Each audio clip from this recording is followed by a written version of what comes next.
What's up, guys? We are finally back at the whiteboard. It's been a while. It's been far too long. So the goal of today is to make a kind of all-in-one resource on loaded stretching.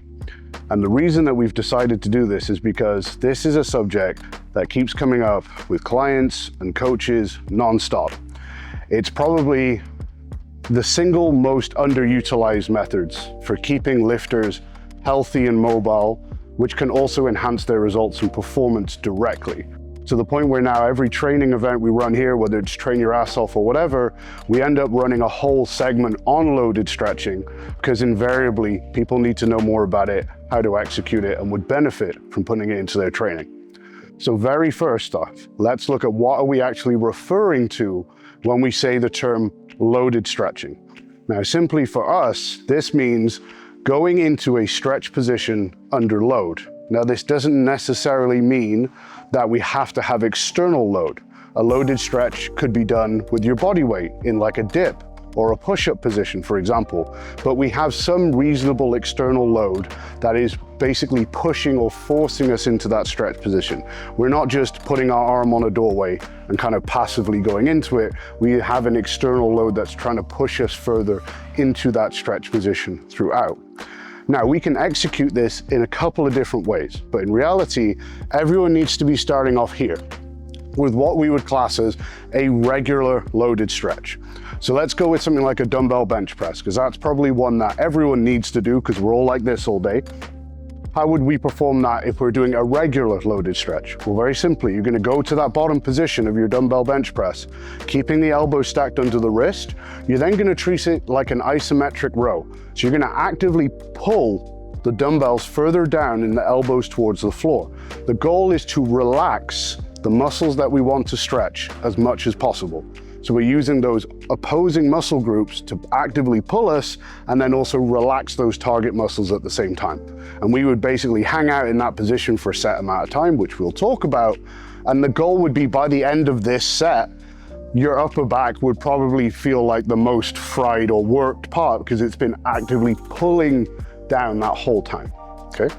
Then we could emphasize that stretch work even more by adding an overloaded isometric component. So in this position, we've got Noah behind the camera here, right?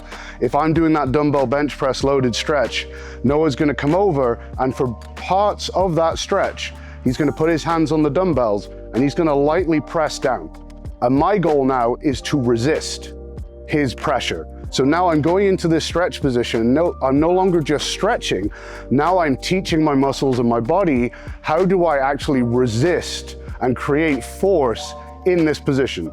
This is probably gonna have more carryover to injury prevention. For example, if you're very prone to muscle tears at the bottom of your bench press or quad tears at the bottom of your squat, we're putting you in those lengthened positions and then not just teaching you how to get there and be passive, but teaching you how to create force there and stabilize there.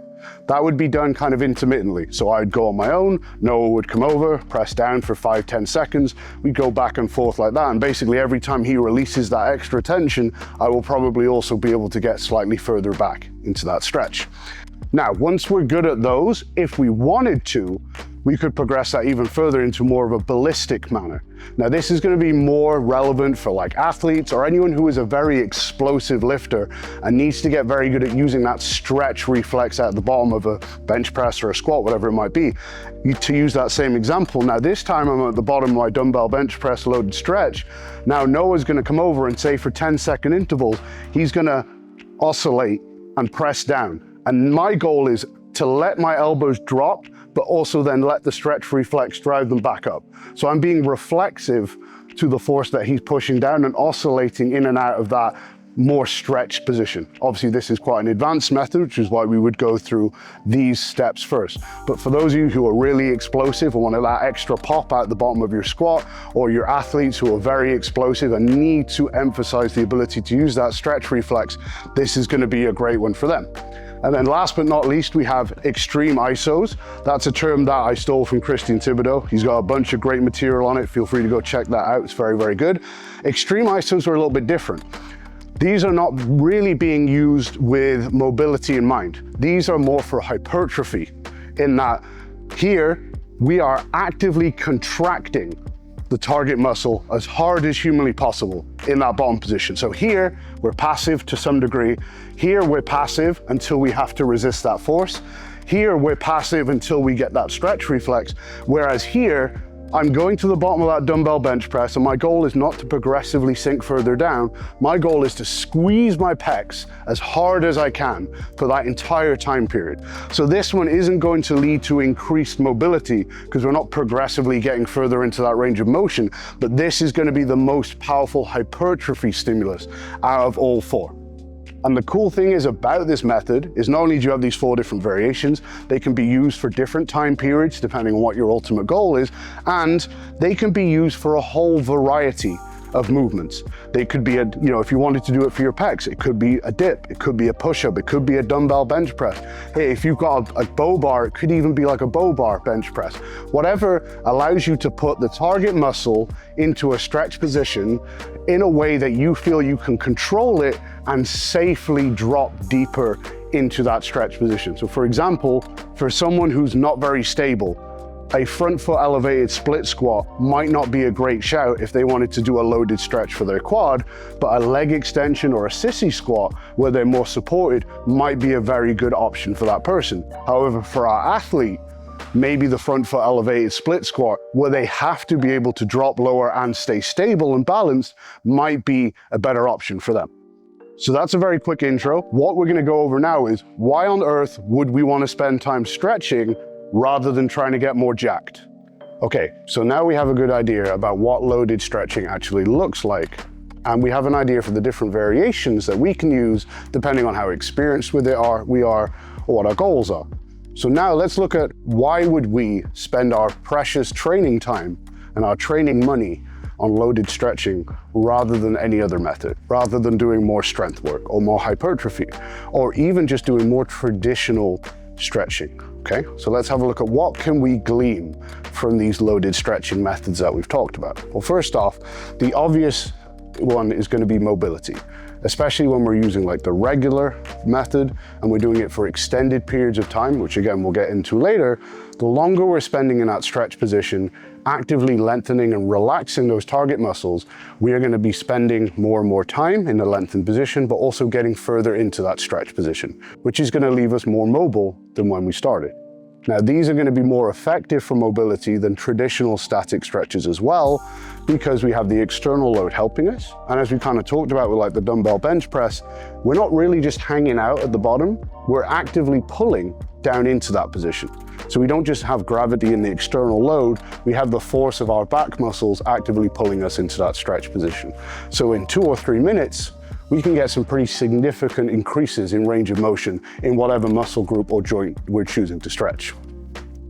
A good benefit for you lifters, people, strength athletes, whatever it might be, is tendon development.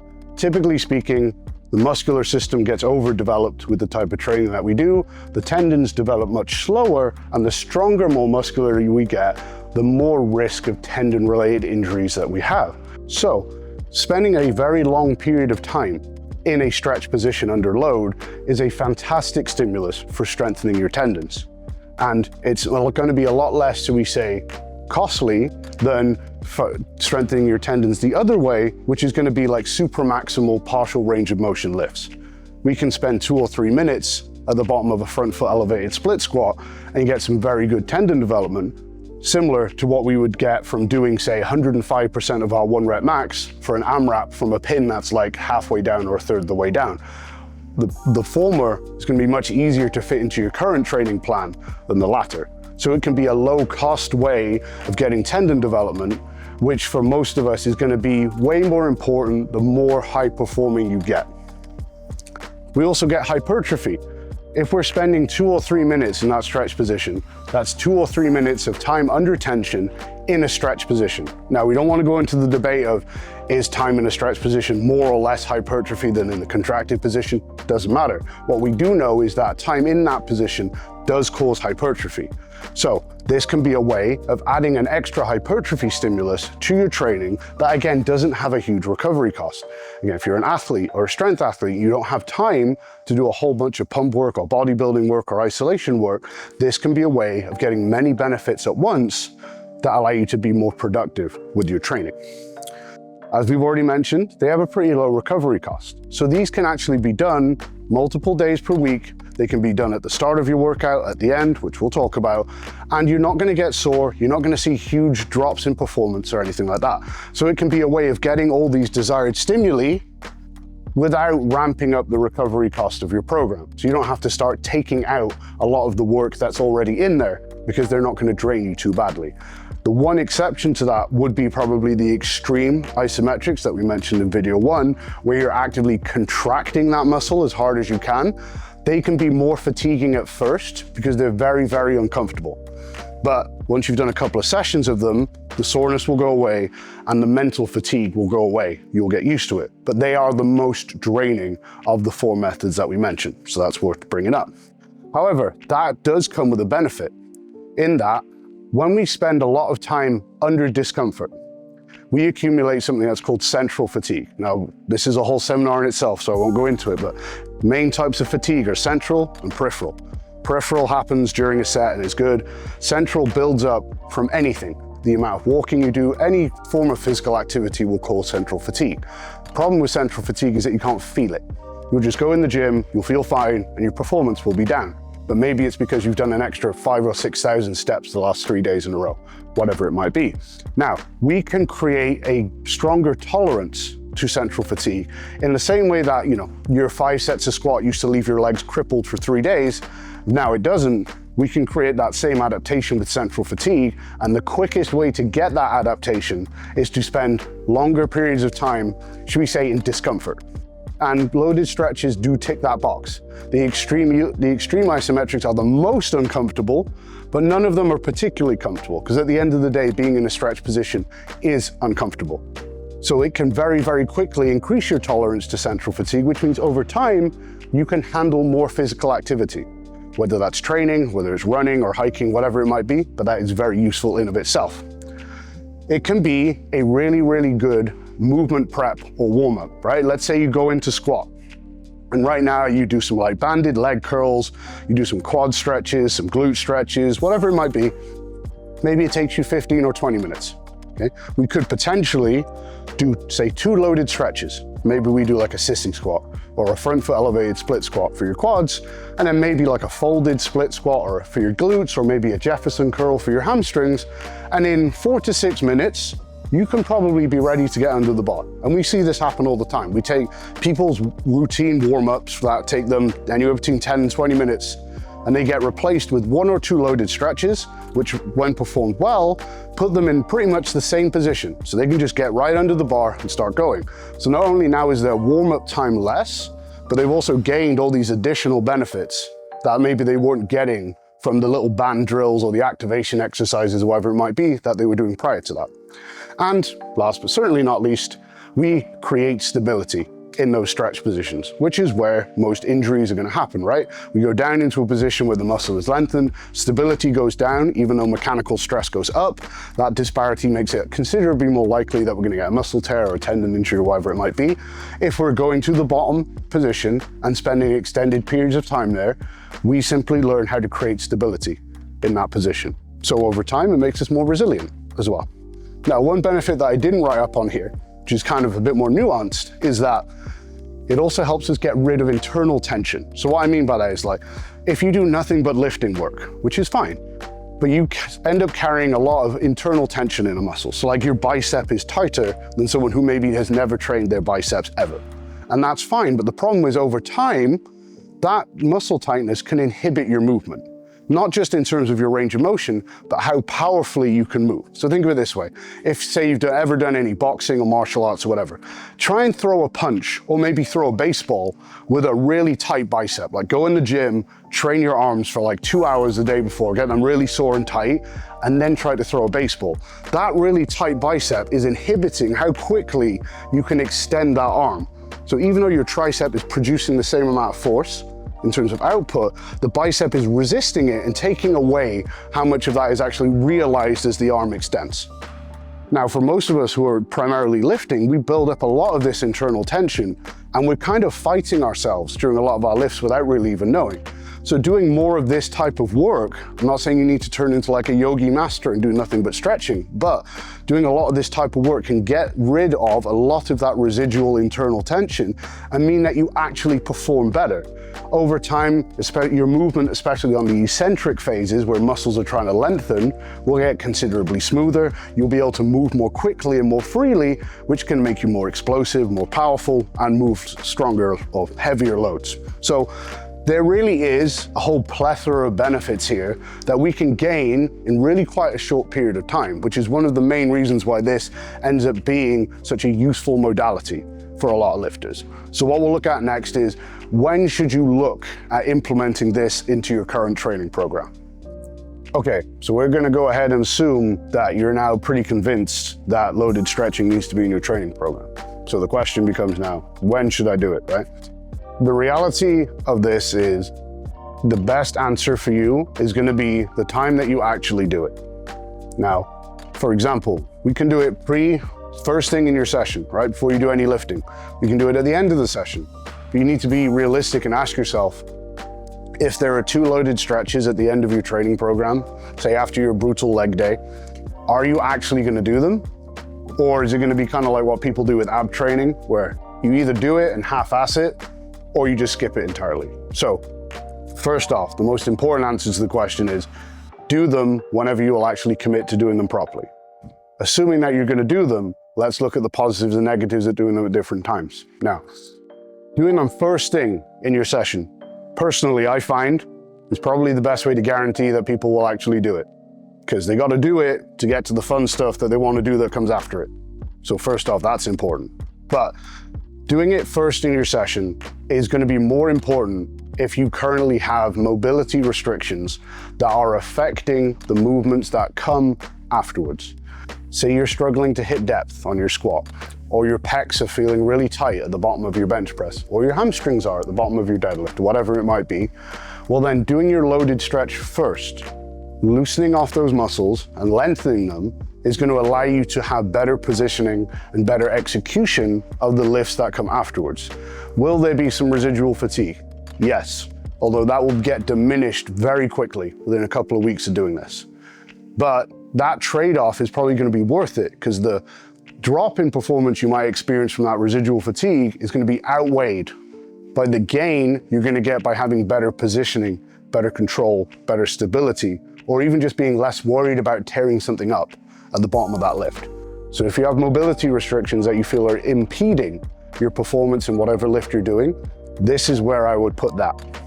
Now, if you want to take advantage of all those benefits that we just spoke about, you want stronger tendons, you want hypertrophy, you want better pain tolerance, you want better mobility, whatever, but you can go in the gym and perform absolutely fine, just as you are, and you don't need like this extensive warm-up, right? This would be where I would put it now, at the end, because there is going to be some performance decrement, there's going to be some fatigue, but also loaded stretches are quite easy to perform. So it doesn't matter so much if you're fatigued when you're performing them, and even if it did, do we really care if your performance drops? Probably not. So this is a way of putting them in your program where we can pretty conclusively say they're not going to have a negative impact on anything else because nothing's being done after them, okay? But if you're someone who needs 15 or 20 minutes to warm up for their lift, we're looking back here. But this would be where we don't need the mobility, we don't need the activation, but we want all those other benefits. Then we do it at the end of the session. The other option would be to do it on non-lifting days. So say if you're someone who could only get to the gym 2 or 3 days a week, or only wants to lift 2 or 3 days a week, doing some loaded stretching days in between those lifting days can be a really good way of accumulating some extra volume, getting some extra stimulus in terms of hypertrophy and whatnot, and it can mean that you walk in the gym on your limited lifting days in a better situation. If you're not super tight from sitting at a desk for 2 days, then you might need less time to warm up when you go into squat or whatever it might be. So it might mean that your warm-up time comes down because you've done work the previous day that's put you in a better position. Or very simply, you're just someone who maybe doesn't have great recovery ability. So it's like, well, I can't really lift more than 2 or 3 days a week for like an hour, I just feel trashed. One way you could increase your training volume would just be to add a couple of loaded stretches on the days in between your sessions that are just going to be enough stimulus to maybe tick the needle in the right direction to keep you progressing, but not take away from your performance in those main workouts where most of the stimulus is coming from. Now, the last option, this will be more appealing for the bodybuilders and those who like that type of training. We can also do them intra-set, where we can actually add the loaded stretch at the end of the set that we're doing. So say, for example, we take that dumbbell bench press example, right? Say you're doing a set of 6 to 10, you squeeze out that 9th rep, you decide that you probably got 1 left in the tank, that's where you should stop, cool. Now, instead of putting the dumbbells down, we go down to the bottom position and we go into that stretch and we actively pull down. So what we're doing now is accumulating more stimulus from that set. It's kind of like doing a drop set, except instead of getting extra reps, we're just getting time and retention in that stretch position. And also, we're not really adding any extra time to our workout. The downside of this is that when you do them in a fatigue state like that, because you've gone RPE 9 on your dumbbell press before or whatever it might be, you're not going to accumulate a lot of time in that position. If you get 15, 20 seconds, you're probably doing pretty well. So that's either going to mean that you have to accept you're going to get kind of a diminished return on that loaded stretch because you're not spending enough time there, or it's going to mean that you need to do it on multiple sets to accumulate enough time for it to be a more significant stimulus. Now, what I will say is doing it in this manner will make it more likely to leave you considerably sore the next day, just because you are doing it in that, should we say, weakened state. But let's say you're training like chest and biceps. If this makes your biceps and your chest a little bit more sore, but like the next day is legs, probably doesn't matter too much. So that can be a really cool way of integrating the loaded stretch into hypertrophy style training and getting that benefit without really adding any extra time to your workout. So what we're going to do now is just go over the more nuances of how we actually execute these loaded stretches, and we're going to do a quick demo on probably what are the most useful loaded stretches for those of you who are lifters and or people who spend way too much time sat down at a desk or driving, whatever it might be. These are the ones that we most commonly prescribe to individuals. So last but certainly not least, we're going to look at how you go about executing loaded stretching. Now, we're going to do some demo videos for you after this, but the first thing we want to look at is how long, because I assure you, time's going to move very slow when you're doing these. So it's very important that we don't do more than we have to. Now, there's a huge range of how long loaded stretches can last. All of them have their benefits and all of them have their place. It all just depends on what are we looking to gain from them. So for example, they can be as short as 10 or 15 seconds if we're performing them intra-set. As we discussed before, we do our dumbbell bench press set, RPE 8 or 9, and then on that last rep, drop to the bottom and hold the stretch. There, I would say if we're getting more than 20 seconds, then we're probably not pushing that initial set hard enough. So that can be very, very low on that end of the spectrum. Now, when we're doing it like that, the main benefit that we're gonna get is hypertrophy, which is fine. That's great, especially in that context. But we are gonna need to do that loaded stretch for multiple sets to get an enhanced stimulus from it. We can't just do that loaded stretch at the end of one set and expect to get any meaningful stimulus from it. So let's say you've got to do 3 or 4 sets of dumbbell presses. Well, then if we do this at the end of each, now we're accumulating, say, 45, 60 seconds of time in that stretch position. Now we're getting a meaningful stimulus from it. Now, if we want to do them as a standalone exercise, then the shortest time we're probably going to look at maybe 45, but most of the time it's going to be more like in the 60 to 90 second range. So this is going to still be moderately heavy, and because we're spending less time in that position, but with more load, the main benefit we're going to get here would be hypertrophy, and then secondarily would be tendon development. So we could put that at the end of like a powerlifting workout as our form of hypertrophy work. We could add it on off days if hypertrophy is a main goal for us, for example, or as a strength athlete, maybe you just add them in there all year round for tendon development. But what I would say is here, we would do 2 or 3 sets here. Most of the time we're looking to accumulate a minimum of 2 minutes, probably more like 3 minutes of time in that stretch position. So here, because we're only doing 45, maybe as low as or up to 90 seconds, we want to at least do 2 sets to make sure that we spend enough time there to get the stimulus that we want. Now, if we increase that time, obviously now the load is going to be lighter.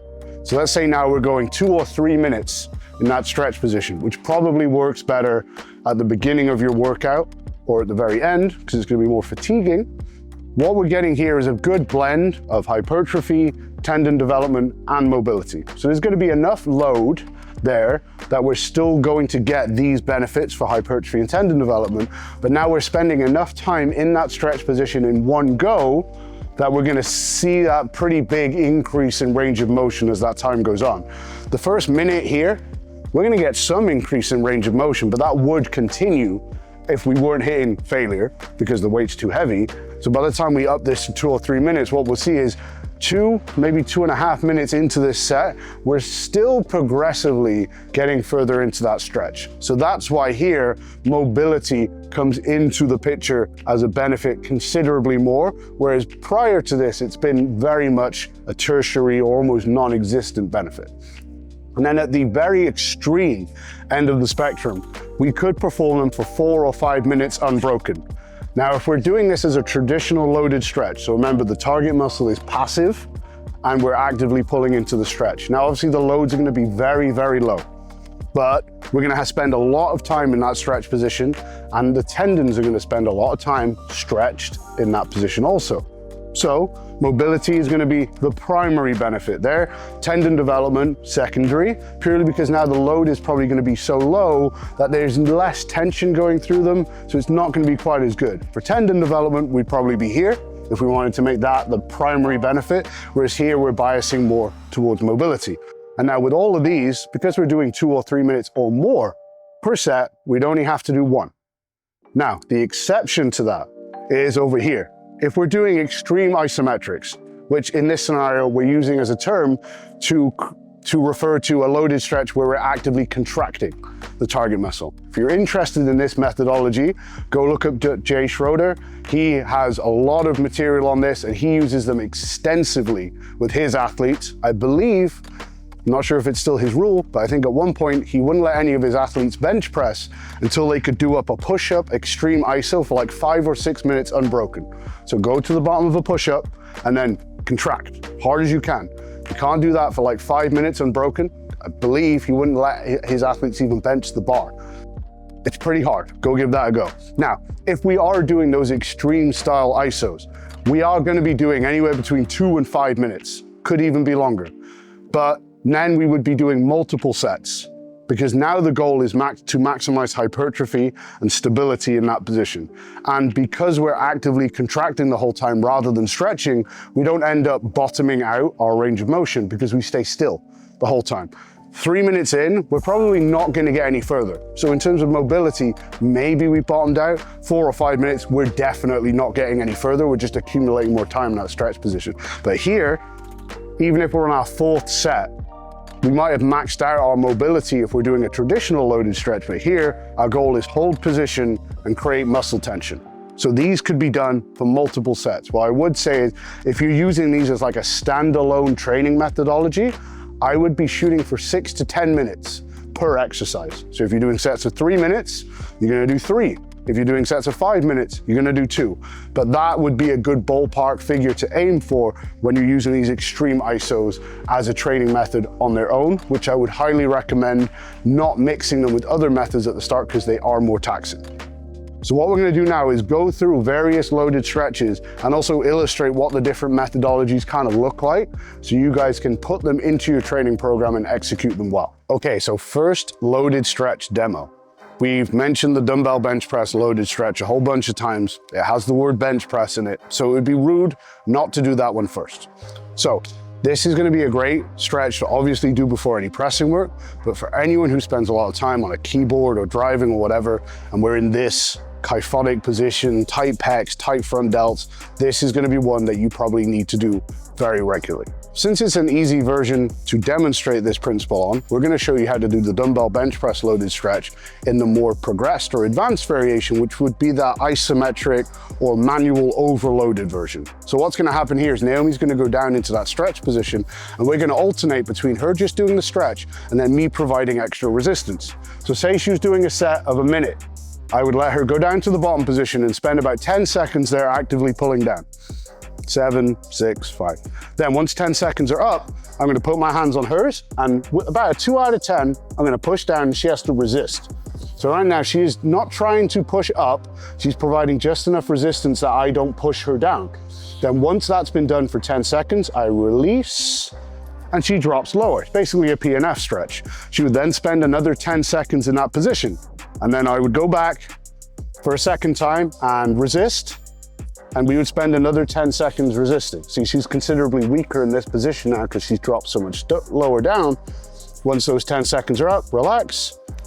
And we would do that until she accumulates a minute of total time. So it would be 3 micro sets of regular stretch, overloaded stretch, and then back and forth like that. That would be the best way of setting that up. If you wanted to do more time, you would simply increase the duration of each of those phases. So you do 15 seconds of regular, 15 seconds overloaded, and by the time you've done that 3 times, you'd have 90 seconds. That would probably be the upper limit for the amount of time that you would spend doing that variation. So next up on the loaded stretching library is the worst one, but it's one that many of us need. It's going to be a Bulgarian split squat loaded stretch.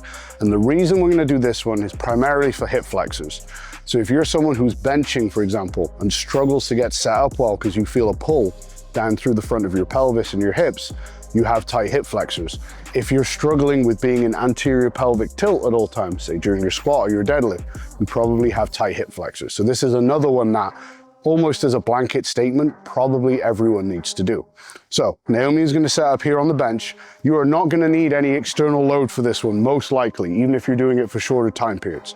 Now she's going to go to the bottom of a Bulgarian split squat. She's going to let the hips hinge back and drop her hip and her back knee towards the floor. Now, in this position now, she's going to reach up overhead, arch her head and chest up, and now actively push her hip forward.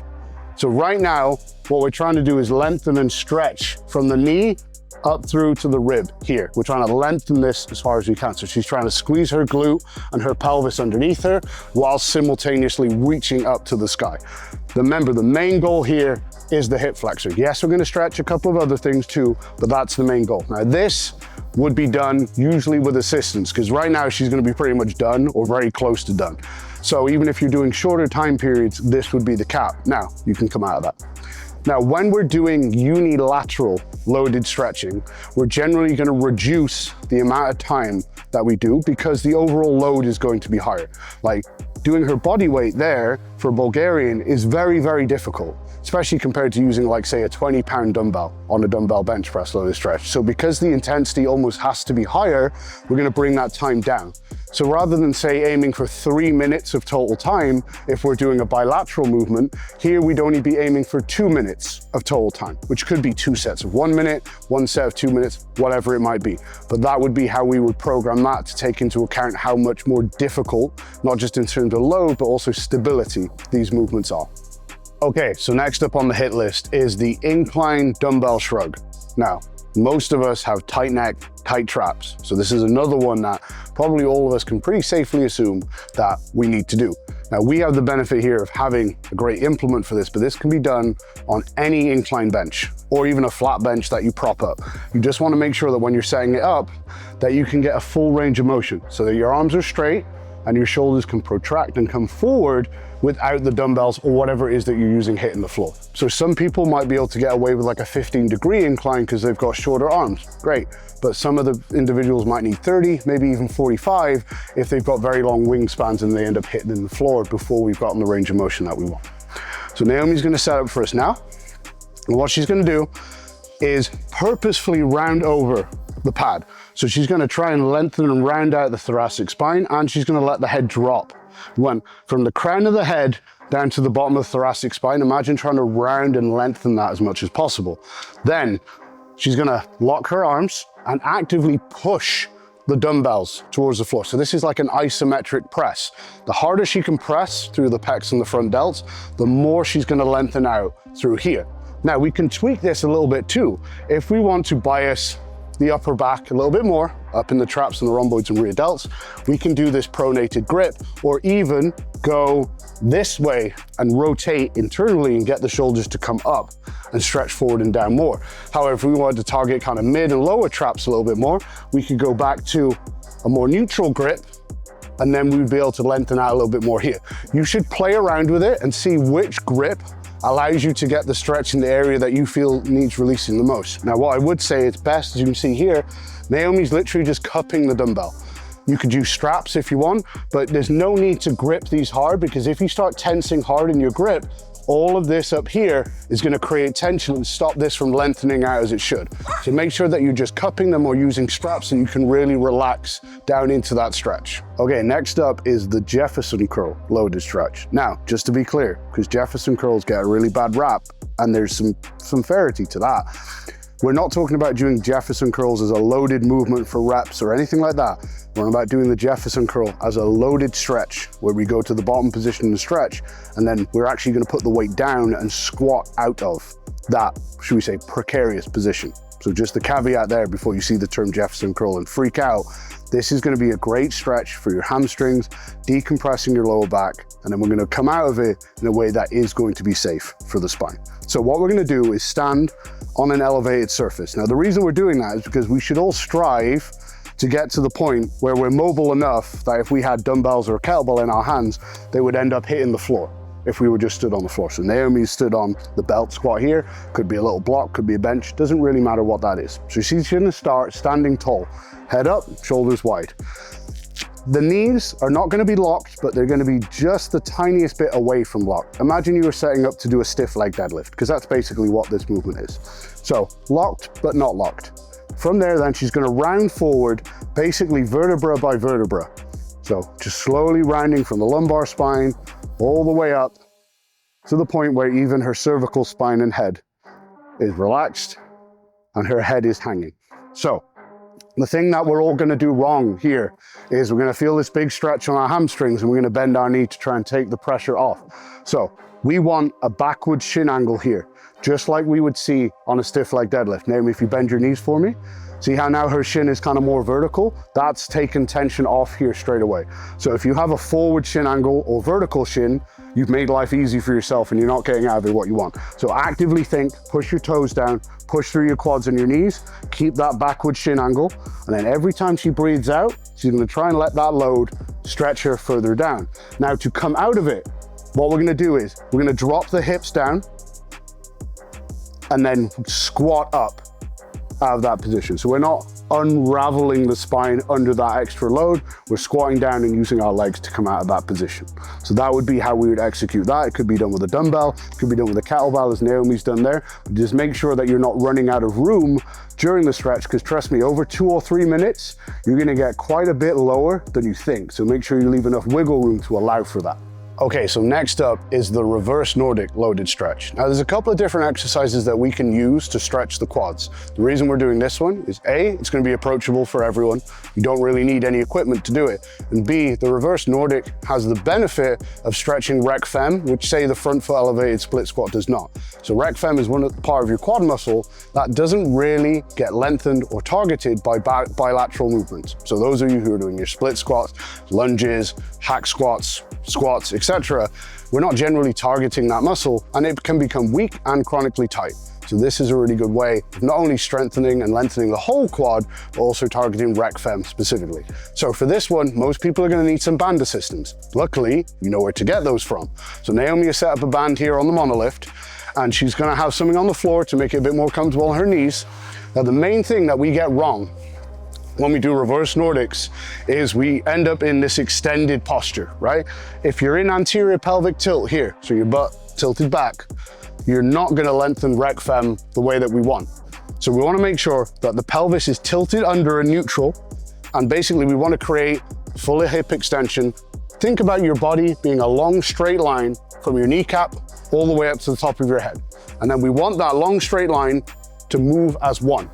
So Naomi's just gonna lean back now, keeping the hips fully extended, the pelvis tucked under, and try to keep her ribs down. And she's gonna go back into it until she feels a stretch, obviously here through the front of her quad. And now this position would be what she'd hold. Now she can actively try to contract her hamstring to get the quad to loosen off more and pull her further down into that stretch position. But the main thing you want to focus on here is making sure that the ribs aren't flaring up and we're not going into anterior pelvic tilt as we drop deeper into this stretch. Now, the beauty of using the band is the deeper we get, the more help she gets, which can help her get lower and lower. But over time, you will need to get rid of the band and end up supporting your body weight in this position.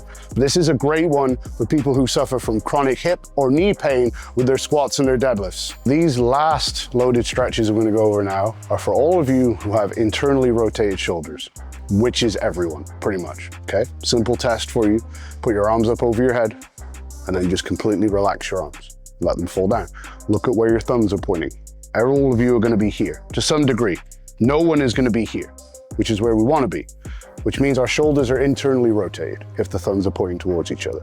So these stretches are great for getting us out of that internally rotated posture, opening up the chest and the shoulders and getting us back into that position, which is going to be a better position for bench pressing or any form of press. It's going to be better for getting under the bar when you're squatting and a whole bunch of other things. So the first one that we're going to do is an incline fly with external rotation. So all of these are basically going to be based around stretching pec minor, front delt, and bicep primarily. We're just going to go about it in slightly different ways depending on which one you need to bias more. So incline fly with external rotation. So Naomi's going to start at the start position of an incline fly. You'll notice that fat grips are on the dumbbell. We will explain why in a moment. Now, she's going to go to the bottom position of her dumbbell fly. So wherever she feels her pecs begin to stretch, she's going to have a very slight bend in her elbow. Once she's in what she feels is the bottom position of her dumbbell fly, she's going to externally rotate and point her thumbs towards the floor. Now in this position, the goal is twofold. First off, try to get the hands lower relative to the floor to further stretch the pecs, but also actively try to externally rotate more as this stretch goes on. So every time she breathes out, she's going to try and sink lower and twist the hands a little bit lower than that.